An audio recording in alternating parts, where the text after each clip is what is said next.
নমস্কার দর্শক বন্ধু, আমি রত্নদীপ মুখার্জি আবারও চলে এসেছি নতুন একটি জ্যোতিষ বিষয়ক ভিডিও নিয়ে শুধুমাত্র আপনাদের সঙ্গে কিছুক্ষণের জন্য আড্ডা দিতে। আজকে আমি যে বিষয়টা নিয়ে কথা বলবো সেটা জ্যোতিষশাস্ত্রের খুব ইম্পর্ট্যান্ট একটা বিষয়, ইম্পর্ট্যান্ট একটা চ্যাপ্টার। জ্যোতিষশাস্ত্রের গোড়ার দিকে আমি বিভিন্ন ছোট ছোট কনসেপ্ট নিয়ে আলোচনা করেছি। আজকে একটা বড় কনসেপ্ট নিয়ে আলোচনা করব। যদি এই বিষয়টা আপনারা ভালোভাবে না বোঝেন, ভালোভাবে না জানেন, সেই ক্ষেত্রে কিন্তু প্রবলেম হতে পারে, অর্থাৎ অনেক কিছুই কিন্তু বুঝতে অসুবিধা হতে পারে, ডিফিকাল্টিজের মধ্যে আপনারা পড়তে পারেন। তো যে বিষয়টা নিয়ে আমরা আজকে আলোচনা করব সেটা হচ্ছে the access of shadow planet.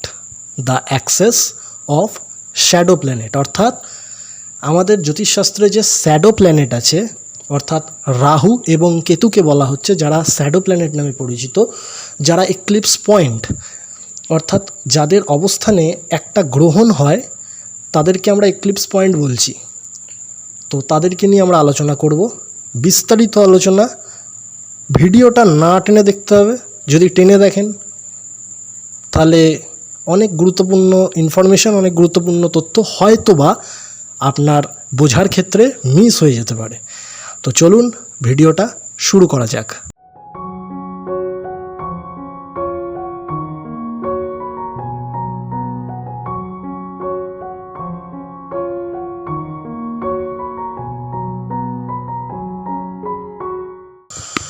দেখুন, যেহেতু রাহু এবং কেতু একটা এক্লিপস পয়েন্ট অ্যাস্ট্রোলজিতে, সেই হেতু রাহু এবং কেতুর যে অ্যাক্সেসগুলো আছে, যে কার্যকারিতাগুলো আছে, সেইগুলো কিন্তু অ্যাস্ট্রোলজির ক্ষেত্রে প্রচণ্ডভাবে ভাইটাল। আমরা রাহু কেতুর অ্যাক্সেস, তাদের দৃষ্টি, তাদের কার্যকারিতা, তাদের মুভমেন্ট, এগুলো কিন্তু উপেক্ষা করে চলে যেতে পারি না। কারণ এইগুলোকে যদি উপেক্ষা করা হয়, জ্যোতিষশাস্ত্রের একটা বিশাল বড় জিনিসকে বা বড় বিষয়কে উপেক্ষা করা হয়ে যাবে।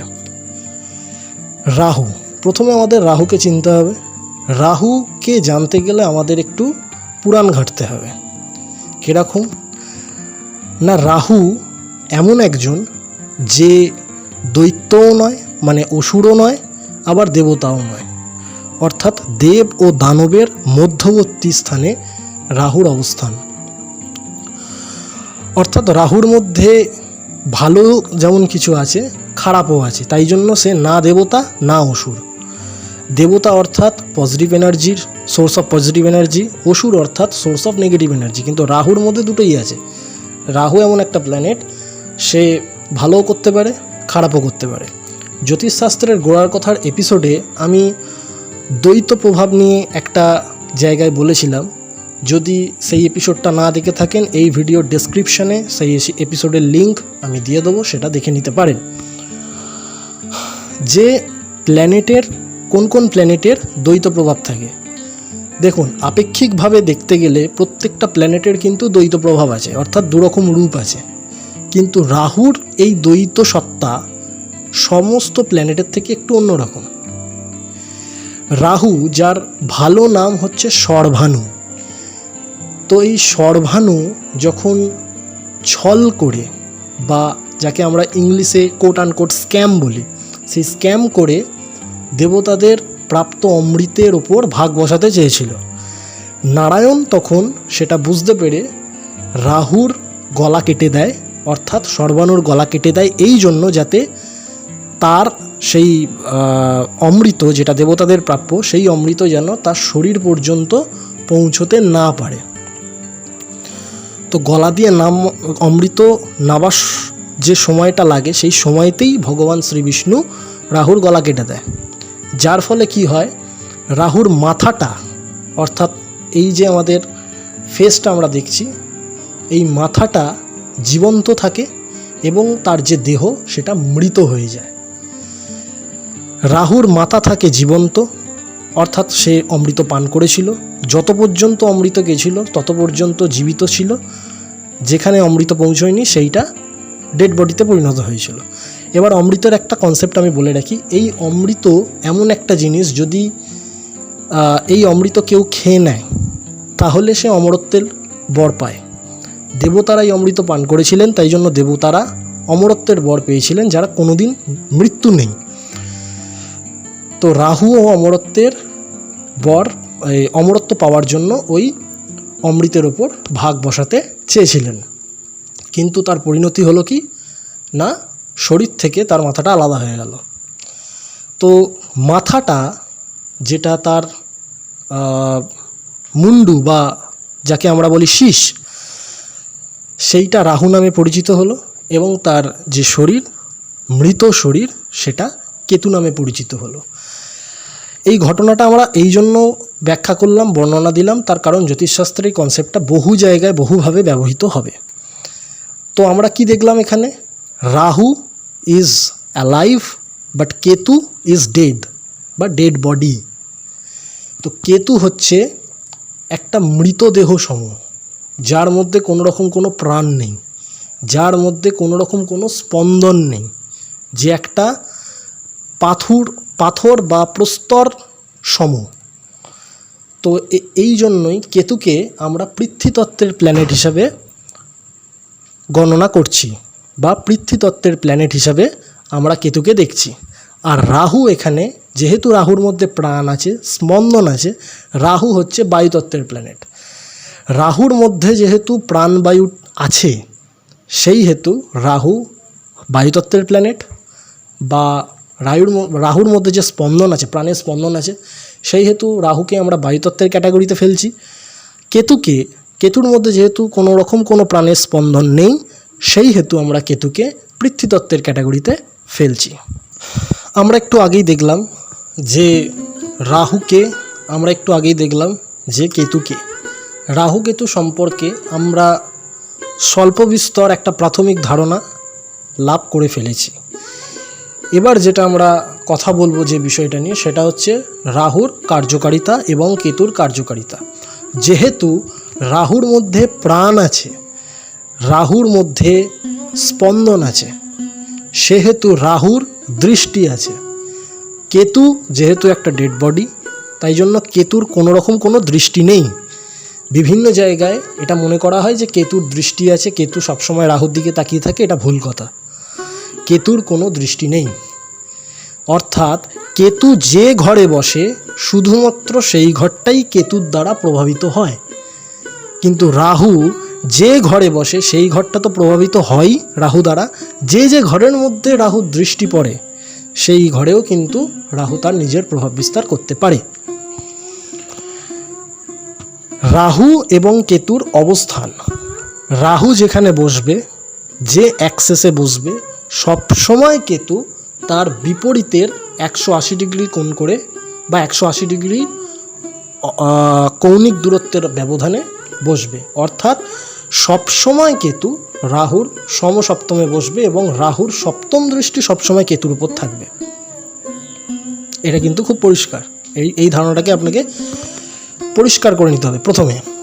দ্বিতীয়ত কি, রাহুকে আমরা দুটো ক্যাটাগরিতে ফেলছি। একটা প্রথমে বললাম আমি বায়ুতত্ত্বের প্ল্যানেট, আর একটা হচ্ছে কি না অগ্নিতত্ত্বের প্ল্যানেট। রাহুকে আমরা অগ্নিতত্ত্বের প্ল্যানেট হিসাবেও দেখছি। কেতুকেও আমরা দুটো ভাগে ভাগ করছি, দুটো তত্ত্বে ভাগ করছি। একটা হচ্ছে পৃথ্বীতত্ত্ব, আর একটা হচ্ছে অগ্নিতত্ত্ব। কেতুকে কুপিত গ্রহ হিসাবেও পরিচিতি পেয়েছে অনেক জায়গায়, জ্যোতিষশাস্ত্রে কেতু কুপিত গ্রহ হিসাবেও অনেক জায়গায় পরিচিতি পেয়েছে। তো এর লজিকটা আমারও জানা নেই যে কেন কেতুকে কুপিত গ্রহ বলা হচ্ছে, এই লজিকটা আমিও জানি না। কিন্তু পৃথ্বীতত্ত্ব যে আছে, যে পৃথ্বী অর্থাৎ যে সলিড ম্যাটার, যার মধ্যে কেতু তো বেসিক্যালি দেখুন, বায়োলজিক্যালি দেখুন, কেতু হচ্ছে একটা ডেড বডি, অর্থাৎ তার মধ্যে বিভিন্ন ধাতব খনিজ পদার্থ থাকবে এবং তার মধ্যে এমন কিছু পদার্থ থাকবে যা জ্বলতে সাহায্য করে। আমাদের পৃথিবীতে আপনি যতগুলোই জীব দেখুন, জ্বর দেখুন, যাই দেখুন না কেন, সবার ডেড বডিকে কিন্তু পোড়ানো যায়, অর্থাৎ প্রত্যেকটি দাহ্য বস্তু। কেন না, প্রত্যেকের মধ্যে কার্বন আছে, তো সেই ক্ষেত্রে কেতুর মধ্যেও কার্বন আছে, তার জন্য কেতু হচ্ছে একটা দাহ্য বস্তু বা দাহ্য পদার্থ, যাকে জ্বালানো যায়। আবার কেতু একটা সলিড মেটেরিয়াল, যেহেতু সে একটা বডি, তাই জন্য সে পৃথ্বীতত্ত্বের আন্ডারে পড়ে যাচ্ছে। এবার চন্দ্রর অ্যাক্সেসকে যদি আমরা দেখি, বা যাকে আমরা মুন অ্যাক্সেস বলি, এটা ওয়েস্টার্ন অ্যাস্ট্রোলজির থিওরি, এটা আমাদের ভারতীয় জ্যোতিষশাস্ত্রে নেই।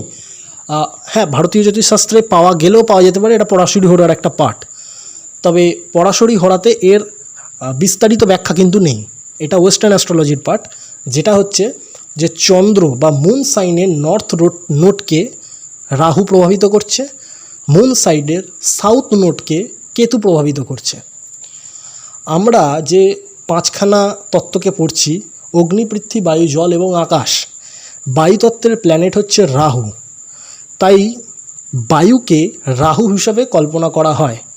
অর্থাৎ হাওয়া দিচ্ছে, আমরা শ্বাস নিচ্ছি, আমরা শ্বাস ছাড়ছি, এইগুলো সবই কিন্তু রাহুর প্রভাবে হচ্ছে। রাহু যদি, আবার আরেকটা জিনিস দেখুন, কোনো জায়গায় ধূপ জ্বলছে, সেই ধূপের সুবাস কে নিয়ে আসছে? রাহু নিয়ে আসছে। অর্থাৎ বায়ু দ্বারা সেই ধূপের সুবাস প্রবাহিত হয়ে আমাদের নাকে যাচ্ছে। আবার যদি কোনো জায়গায় কোনো ডেড বডি পচে থাকে, কোনো জায়গায় ইঁদুর মরে পড়ে আছে, কোনো জায়গায় টিকটিকি মরে পড়ে আছে, তো তাদের বডিটা পচবে, গন্ধ ছাড়বে, সেই পচা গন্ধকেও কিন্তু রাহু নিয়ে আসছে আমাদের নাকে। তো রাহু কিন্তু সর্বত্র বিরাজমান, রাহু সর্বত্র বিদ্যমান। তাই জন্য রাহুর একটা বিশাল বড় ইম্পর্টেন্স আছে অ্যাস্ট্রোলজিতে। রাহুকে আপনি যেমনভাবে রাখবেন, রাহু জন্মছকে কিন্তু তেমনভাবে ফল দেবে। ঠিক আছে, কিছু কিছু অ্যাক্সেস, কিছু কিছু ডাইরেকশানে রাহু খারাপ হয়ে বসে থাকে, সেটা আলাদা ব্যাপার, সেইগুলোকে ঠিক করা যায়। কিন্তু ইন জেনারেল আপনার জন্মছকে রাহু খুব ভালো পজিশনে বসে আছে, কিন্তু আপনি আপনার রাহুর যত্ন নিচ্ছেন না, সে কিন্তু কখনোই আপনাকে ভালো ফল দিতে পারবে না। এবার দেখা যাচ্ছে কেতুকে, যদি আমরা কেতুকে দেখি, কেতু যে জায়গায় বসবে শুধুমাত্র সেই জায়গাটাকেই ফলো আপ করবে। অর্থাৎ কেতু যেহেতু ডেড বডি, তাই জন্য তার কোনো কর্মক্ষমতা নেই, সে শুধুমাত্র অবস্থানটা আছে, তার আর অন্য কোনো কর্মক্ষমতা নেই। কেতুর সঙ্গে যদি কোনো গ্রহ বসে, বা কেতু যদি কোনো শুভ ভাববিন্দুতে গিয়ে যুক্ত হয়, সেই ভাববিন্দুর অধিপতি সে কেতুর থেকে ফল তুলবে, সেই প্ল্যানেট কেতুর থেকে ফল তুলবে, কেতু নিজে কিন্তু কোনো কিছু করতে পারবে না। এবার এর কিছু বৈশিষ্ট্য আছে, কেতুর কিছু বৈশিষ্ট্য আছে। কেতু যেহেতু কর্মক্ষমতাহীন, প্রাণহীন একটা দেহ, যার শুধুমাত্র একটা অবস্থান আছে, যে কিছুই করতে পারে না, কিন্তু কেতুর মধ্যে একটা আশ্চর্য ক্ষমতা আছে। কী ক্ষমতা? সেটা হচ্ছে, দেখুন, কেতুর যে স্পিরিট সেটা কিন্তু রাহু, কেতুর যে স্পিরিটটা আছে সেটা কিন্তু রাহু। অর্থাৎ কেতু আপনার জন্মছকে যাই ফল দিক না কেন, সেটা ইনডাইরেক্টলি কিন্তু রাহু দ্বারা প্রভাবিত। কেতু আপনার জন্মছকে যে ফলই দিক না কেন, ভালো খারাপ যাই দিক না কেন, সেটা কিন্তু ইনডাইরেক্টলি রাহু দ্বারা প্রভাবিত, কারণ কেতু স্পিরিট হচ্ছে রাহু। বোঝা গেল? এইবার ধরুন কেতুর সঙ্গে কোনো শুভ গ্রহ বা শুভ ভাববিন্দুতে কেতুর সঙ্গে কোনো গ্রহের যুক্ত হলো, তো সেইখানে যে ফলটা তৈরি হবে, সেই ফলটা এক্সপোজ কে করবে? রাহু করবে। যে যোগ কেতুর সঙ্গে কোনো শুভ গ্রহ করলো, শুভ কোনো গ্রহ দ্বারা যুক্ত হয়ে কোনো শুভ যোগ তৈরি হলো, রাহু যতক্ষণ না সেইটাকে এক্সপোজ করবে, ততক্ষণ পর্যন্ত সেই যোগের কোনো ফলাফল আপনি পাবেন না। উদাহরণস্বরূপ বলা যেতে পারে, আমরা জ্যোতিষশাস্ত্রে একটা খুব ফেমাস যোগের কথা দেখি, সেটা হচ্ছে আয়ুর্বেদ যোগ, যেটা রবির সঙ্গে কেতুর একটা কানেকশানে তৈরি হয়। আর একটা যোগ তৈরি হয় যেটা হচ্ছে গণেশা যোগ, বৃহস্পতির সঙ্গে কেতুর সঙ্গে তৈরি হয়। এই দুটো ক্ষেত্রেই দেখতে হবে রাহুর বলবত্তা কী আছে। অপোজিটে রাহু যদি স্ট্রং থাকে, তাহলে কিন্তু সেই যোগের ফলাফলটা কিন্তু তীব্রভাবে আপনার জন্মছকে দেখা যাবে। রাহুর যদি সেইভাবে বলবত্তা না থাকে, বা রাহু যদি সেই রকম স্ট্রং না হয়, কেতুর কিন্তু সেই ফল আপনি পাবেন না আপনার জন্মছকে। এখানে কিন্তু একটু প্রবলেম হয়ে যাবে। পরিশেষে যদি আমি দেখি, একটা জাস্ট জিস্ট যদি আমি বলি, রাহু ছাড়া কিন্তু কেতু গুড ফর নাথিং, কেতুর কোনো ক্ষমতা নেই। তার মানে রাহু নিজে তো একটা প্রভাব বিস্তার করছেই, প্লাস কেতু কি ফল দেবে বা কেতু দ্বারা আপনার ভাগ্যচক্র কিভাবে নির্ধারিত হবে সেটাও ঠিক রাহুই করছে। তো এই ক্ষেত্রে আমরা জ্যোতিষশাস্ত্রে যতগুলো গ্রহ নিয়ে আলোচনা করেছি তার মধ্যে রাহু এবং কেতু অবভিয়াসলি একটা বিশাল বড় ভূমিকা আছে, বিশাল বড় গুরুত্বপূর্ণ একটা ম্যাটার। দেখুন, রাহু কেতু এইসব নিয়ে আমরা তো অবশ্যই আলোচনা করছি, সব কিছুই করছি, কিন্তু এর মধ্যে থেকে একটা জিনিস আমাদের জেনে রাখতে হবে যে রাহুই বলুন আর কেতুই বলুন, এরা উভয়ই কিন্তু আপনার পূর্বজন্মের কর্মফলকে তোলে, রাহুও তোলে কেতুও তোলে। তো সেই ক্ষেত্রে যদি আমরা একটু দেখি যে রাহুর অনেক কিছুই ফল আমরা পাচ্ছি যেগুলো আমাদের এই জন্মে পাওয়ার কথা নয়, তো সেইগুলো কিন্তু আমাদের পাস্ট লাইফের কার্মিক এফেক্ট, যেটা রাহু আমাদের এই জন্মে দিচ্ছে। রাহু কেতু এদের যে কারকতা, এদের যে বলবত্তা, এদের যে ফ্রিকোয়েন্সি, এটা খুবই কমপ্লেক্স ফ্রিকোয়েন্সি, এরা দুজনেই খুব কমপ্লেক্স ফ্রিকোয়েন্সিতে কাজ করে। রাহু এবং কেতু এরা সর্বাধিক বলবান হয় বা সর্বাধিক ক্ষমতা সম্পন্ন হয় যখন এরা মঙ্গল এবং শনির সংস্পর্শে আসে।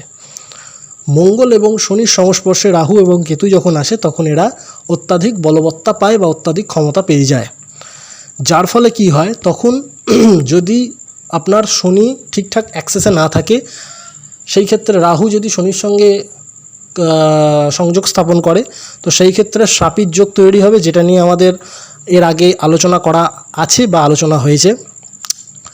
তাছাড়া আমরা যদি দেখি যে কেতু যদি মঙ্গল বা শনির সঙ্গে যদি ভালোভাবে সম্পর্ক স্থাপন করতে না পারে বা কেতুর সঙ্গে যদি এরা ভালোভাবে সম্পর্ক স্থাপন করতে না পারে, তো সেই ক্ষেত্রে একটা মিসকনসেপশন তৈরি হয়, যার ফলে আমরা অন্যরকম যোগ দেখি। যেমন হচ্ছে কেতুর সঙ্গে শনির যে সম্পর্কটা, সেটাকে জ্যোতিষীয় ভাষায় সাধু সর্প যোগ নামে পরিচিত।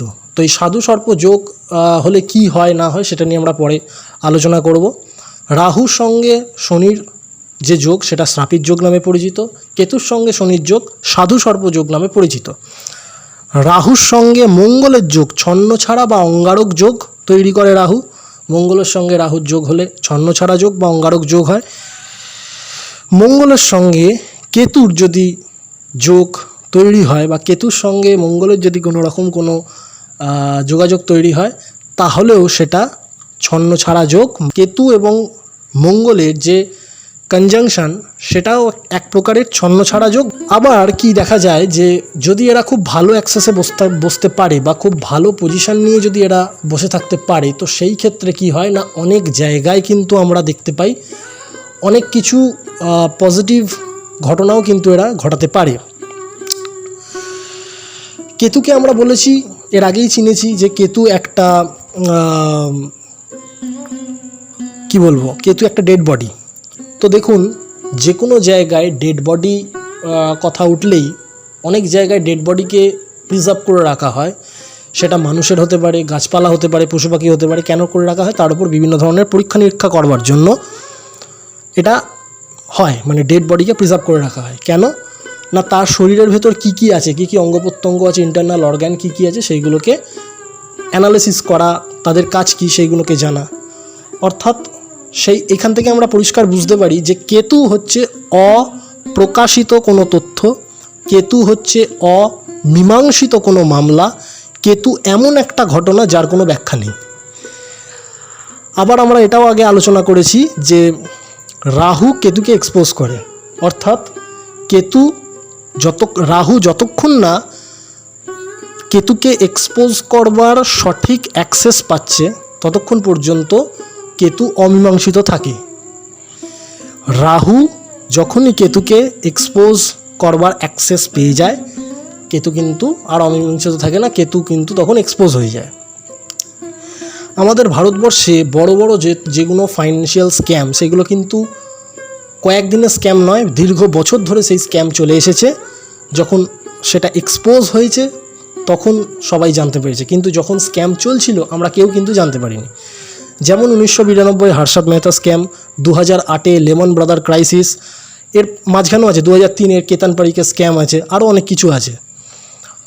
তো যে কোনো স্ক্যাম, যে কোনো দুর্নীতি যেটা দীর্ঘদিন ধরে চলে আসছে সেটাই কিন্তু কেতু।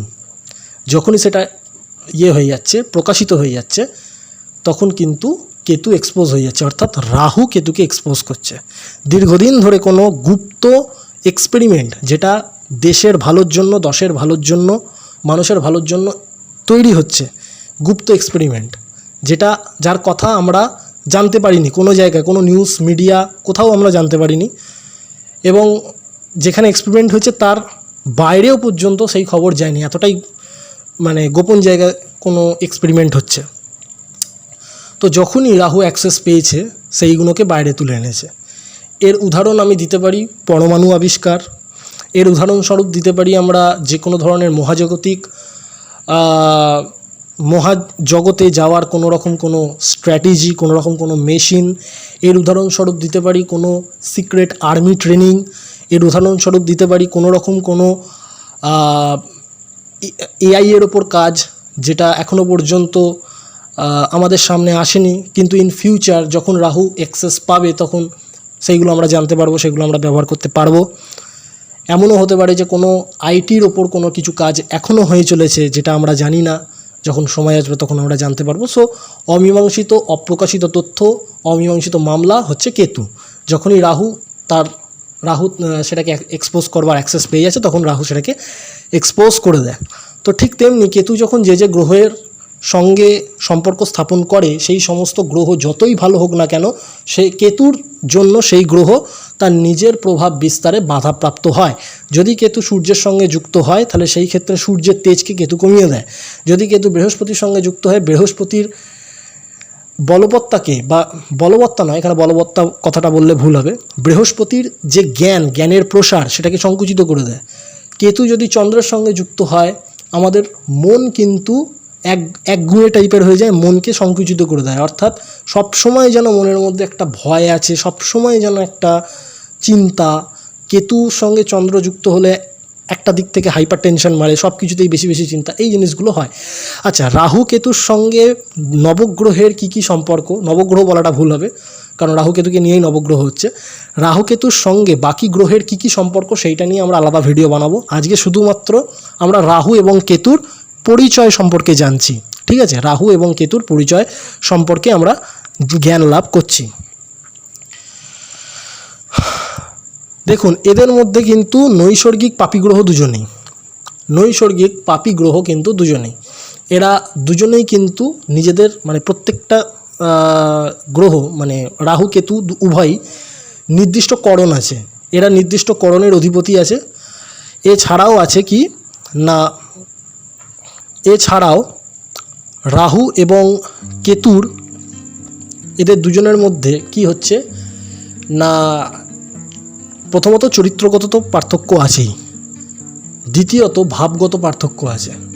অর্থাৎ রাহু যে ঘরে বসবে, যদি সেই ঘরে রাহু উচ্চস্থ হয়, কেতু নিচস্থ হয়ে যাবে।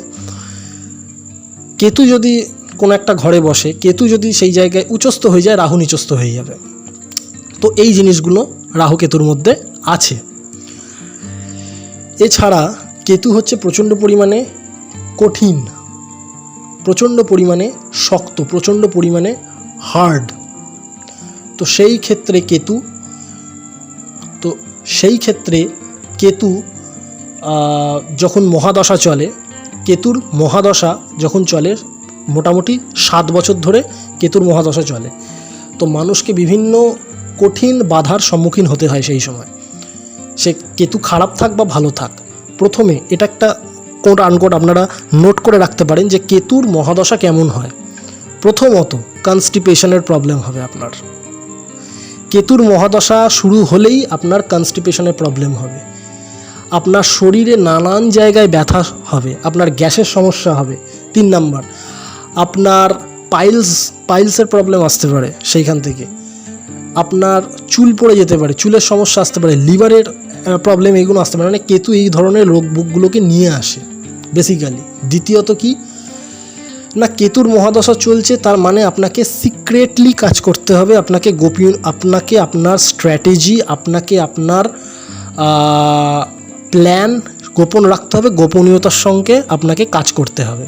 যদি গোপনীয়তার সঙ্গে কাজ না করতে পারেন, আপনি যে কাজে হাত দেবেন সেই কাজই কিন্তু ভেস্তে যাবে। আপনাকে পুরো টোটালি সিক্রেটলি কাজ করতে হবে। কেতুর মহাদশা চলাকালীন আপনাকে প্রচণ্ড পরিমাণে স্পিরিচুয়াল থাকতে হবে, কারণ আমি আগেই বলেছি যেরকম গন্ধ আপনি রাখবেন রাহু সেই রকম গন্ধ ছড়াবে। তো ঘরের মধ্যে যদি ধূপ জ্বালান সুন্দর গন্ধ হবে, রাহু সুন্দর গন্ধ ছড়াবে। ঘরের মধ্যে যদি আতরের শিশির খুলে রাখেন, ঢাকনা খুলে রাখেন, রাহু আতরের গন্ধ সারা ঘরে ছড়িয়ে দেবে। আবার যদি কোনো জায়গায় ময়লা ফেলে রাখেন, ডাস্টবিনে যদি পচা কিছু জিনিস পচে, তাহলে সারা ঘরে গন্ধ মানে রাহু সে পচা গন্ধ ছড়াবে চারিদিকে। তো কেতুর মহাদশা চলছে মানে আপনাকে প্রচণ্ড পরিমাণে স্পিরিচুয়াল হতে হবে। কেননা কেতুকে আমরা ডেড বডির সঙ্গে তুলনা করছি, কেতুকে আমরা একটা দেহ হিসাবে তুলনা করছি। লালন ফকিরের সেই কোট, খাঁচার ভেতর অচিন পাখি কেমনে আসে যায়, অর্থাৎ লালন ফকির এই দেহটাকে ঘর হিসাবে মনে করছেন। তো এটাই কিন্তু বাস্তব, অর্থাৎ দেহতত্ত্বে যতগুলো আমরা গান দেখি, যতগুলো আমরা কনসেপ্ট দেখি, দেহকে কিন্তু তারা ঘর হিসাবে মানে। তো সেই ক্ষেত্রে কি হয় না, দেহ যদি আমার ঘর হয় তো সেই ঘরকে পরিষ্কার পরিচ্ছন্ন করে রাখার দায়িত্ব আমার। সেই ঘরে সবসময় যেন আতরের গন্ধ ছড়ে, সুগন্ধি আতরের গন্ধ যেন ছড়ে বাইরে এবং ভেতরে, যেন সবসময় ধূপ জ্বলে, ধূপের গন্ধ চারিদিকে থাকে, এবং যত ধরনের অন্তরের ময়লা আছে, যত ধরনের আমাদের নেগেটিভ এনার্জি আছে, সেটা যেন বেরিয়ে যায় বাইরে বা এক্সিট হয়ে যায়। তো এটাই আমাদের কাম্য। তো কেতুর দশা চলাকালীন, কেতুর মহাদশা চলাকালীন এইগুলো আমাদের কিন্তু ভালোভাবে মাথায় রাখতে হবে। যদি আমরা মাথায় রাখতে না পারি, কিন্তু কেতুর দশা মানে মহাদশা যেটা 7 বছর প্রচণ্ড প্যাথেটিক যেতে পারে, প্রচণ্ড খারাপ আপনার যেতে পারে। তাহলে কি বললাম, প্রথমে আপনার হেলথের দিকে ধ্যান দিতে হবে, দ্বিতীয়ত আপনার কাজের দিকে ধ্যান দিতে হবে, অর্থাৎ কাজ কি করছেন সেটা সিক্রেটলি করতে হবে, অর্থাৎ আপনার কাজের কোনো স্ট্র্যাটেজি কারোর সঙ্গে আলোচনা করা যাবে না। 3 নম্বর, প্রচণ্ড পরিমাণে আপনাকে স্পিরিচুয়াল থাকতে হবে। এইগুলো যদি করতে পারেন, কেতুর মহাদশা যেটা 7 বছর চলে খুব সুন্দরভাবে যাবে। এবার চলে আসছি রাহুর মহাদশা 18 বছর চলে। কেতুর মহাদশায় যা বললাম সেগুলো তো অবশ্যই আপনাকে করতে হবে, এছাড়াও কিছু অ্যাডিশনাল জিনিস আপনাকে করতে হবে। রাহু যদি আপনার জন্মছকে প্রচণ্ডভাবে খারাপ একটা অ্যাক্সেসে বসে আছে, মনে করুন খুব খারাপ অ্যাক্সেসে বসে আছে, খুব খারাপ ফল দিচ্ছে, তো সেই ক্ষেত্রে রাহুকে পরিষ্কার পরিচ্ছন্ন রেখে রাহুর ঠিক প্রতিকার আপনাকে করতে হবে। প্রথমত চন্দনের আতর ব্যবহার করতে হবে। যত বেশি করে চন্দন ব্যবহার করবেন রাহু তত ভালো ফল দেবে। গোলাপের আতর, রাহুর চন্দনের আতর, গোলাপের আতর, এইগুলোতে রাহু কি হয়, নেগেটিভিটিটা চলে যায়, এক্সিট হয়ে যায়। রাহুর যে নেগেটিভিটি, এতদিন ধরে যে রাহু আপনাকে নেগেটিভ ফল দিয়ে আসছে, সেইটা সরে যায়। দ্বিতীয়ত কি, রাহুর যে মূল, সেটা অবভিয়াসলি শ্বেতচন্দনের মূল আপনারা ধারণ করতে পারেন। এছাড়া আপনারা গোমেদ পড়তে পারেন। গোমেদ হচ্ছে রাহুর স্টোন একটা। তো অবশ্যই একজন প্রফেশনাল অ্যাস্ট্রোলজারকে দেখিয়ে নিজের ভাগ্যচক্রটাকে দেখিয়ে অবশ্যই এগুলো ধারণ করবেন। আমি বলছি বলেই দুমদাম ধারণ করবেন না, এগুলো সাধারণ প্রতিকার। তো এই প্রতিকারগুলো করবার আগে ভালো অ্যাস্ট্রোলজারকে দেখিয়ে তবেই করবেন, না দেখিয়ে করবেন না, তাতে হিতে বিপরীত হতে পারে প্রথমত। দ্বিতীয়ত কি না, রাহুর মহাদশা চলাকালীন এমন কোনো কাজ করবেন না যেটা আপনার অভ্যেসে পরিণত হয় বা নেশায় আসক্ত হন। রাহু কিন্তু একটা বিশাল বড় নেশা, বিশাল বড় অ্যাডিকশান। রাহু যদি আপনার মাথায় চেপে বসে, আপনি সেই কাজ থেকে, কোনো কাজে ধরুন রাহু আপনার মাথায় চেপে বসলো, আপনি সেই কাজ থেকে সহজে বেরিয়ে আসতে পারবেন না, আপনার মধ্যে পুরো অ্যাডিকশান তৈরি করে দেবে। রাহু হচ্ছে উত্তেজনা, রাহু হচ্ছে ঘুম কমিয়ে দেওয়া। রাহুর মহাদশা থাকলে ঘুম কিন্তু কেড়ে নেয় রাহু, রাতের ঘুম কিন্তু কেড়ে নেয় রাহু। বিভিন্ন রকমের রাহুও কিন্তু অ্যাজ ইউজুয়াল হাইপার টেনশনের প্ল্যানেট, বিভিন্ন রকম চিন্তা দিয়ে আপনার রাতের ঘুম কেড়ে নেবে। এইগুলো তো আমরা বললাম নেগেটিভ পার্ট। এবার পজিটিভ, রাহু কিন্তু উচ্চশিক্ষা। রাহুর প্রভাবে বিদেশ ভ্রমণ হয়, উচ্চশিক্ষা হয়। রাহুর প্রভাবে ব্যক্তি হায়ার স্টাডির জন্য বিদেশে গিয়ে পড়াশোনা করতে পারেন। রাহু আমাদের ইন্টারনেট, আমাদের কম্পিউটার, আমাদের গ্যাজেট, আমাদের সোশ্যাল মিডিয়া, যেখানে আপনি বসে আমার এই ভিডিও দেখছেন, ইউটিউব, এই সব কিন্তু রাহুর আন্ডারে আছে। তো একটা খেয়াল করে দেখবেন, ফেসবুক বলুন, টুইটার বলুন, ইনস্টাগ্রাম বলুন, ইউটিউব বলুন, এখানে যেমন ভালো ভালো কন্টেন্টও আছে, আবার খারাপ কন্টেন্টও আছে। ভালো ভিডিও যেমন আছে, খারাপ ভিডিও তেমনি আছে, যেগুলো আপনার সময়টাকে পুরো বরবাদ করে দিচ্ছে। আপনি ইউটিউব থেকে যেমন ভালো কিছু শিখতেও পারবেন, যেটা আপনি যেখানে আপনার লাইফে ভ্যালু অ্যাড হবে, আবার বেকার এমন কন্টেন্টও আছে যেটা ঘন্টার পর ঘন্টা আপনি বসে দেখে যাচ্ছেন, আপনার কোনো ভ্যালু অ্যাড হচ্ছে না, টোটালি টাইম পাস হচ্ছে। জানবেন, রাহু আপনার জন্মছকে যদি ভালো না থাকে, রাহু কিন্তু আপনার সময়কে নষ্ট করে দেয়। Rahu is real time. আমরা ঘড়ি দেখছি, একটা ঘড়ির যে 3টে কাঁটা, সেই 3টে কাঁটা একটা কেন্দ্রের ওপর বসে ঘুরছে।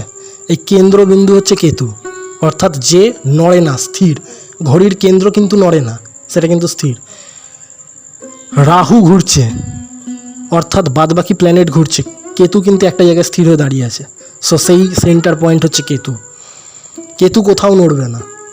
কেতু যেখানে যাবে, যে জায়গায় যাবে বা যেখানে বসবে, সেখানে কিন্তু একদম স্থির হয়ে বসে থাকবে। কেতুর কোনো নড়াচড়া নেই। রাহু নড়বে। রাহু যদি অ্যাক্সেস পরিবর্তন হয়, তবেই কেতুর অ্যাক্সেস পরিবর্তন হবে। অর্থাৎ রাহু কেতুকে টেনে নিয়ে যাবে অন্য ঘরে, কেতু কিন্তু নিজে যাবে না। কেতুরকে ভালো করার আরও অনেক উপায় আছে, যেমন যারা প্রতিবন্ধী, বিকলাঙ্গ, তাদেরকে যদি আপনারা সাহায্য করেন, কেতু ভালো সেখান থেকে আপনি ভালো এফেক্ট পেতে পারেন। তো সমস্ত কিছু একটা ভিডিওতে তো আলোচনা করা যায় না।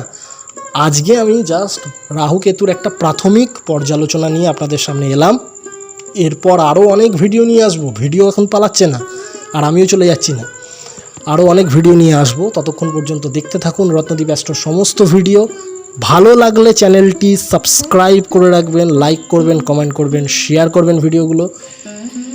এবং এইরকমই আরও ভিডিও পাওয়ার জন্য, বা কী বিষয়ে আপনি ভিডিও পেতে চান, বা কী বিষয়ে রিসার্চেবল ভিডিও আপনার বা রিসার্চেবল কন্টেন্ট আপনি চান, আমাদের কমেন্ট বক্স খোলা আছে। কমেন্ট বক্সে কমেন্ট করে আপনাদের মূল্যবান মতামত আমাদের দিয়ে দিন। ভালো থাকবেন। নমস্কার, শুভরাত্রি।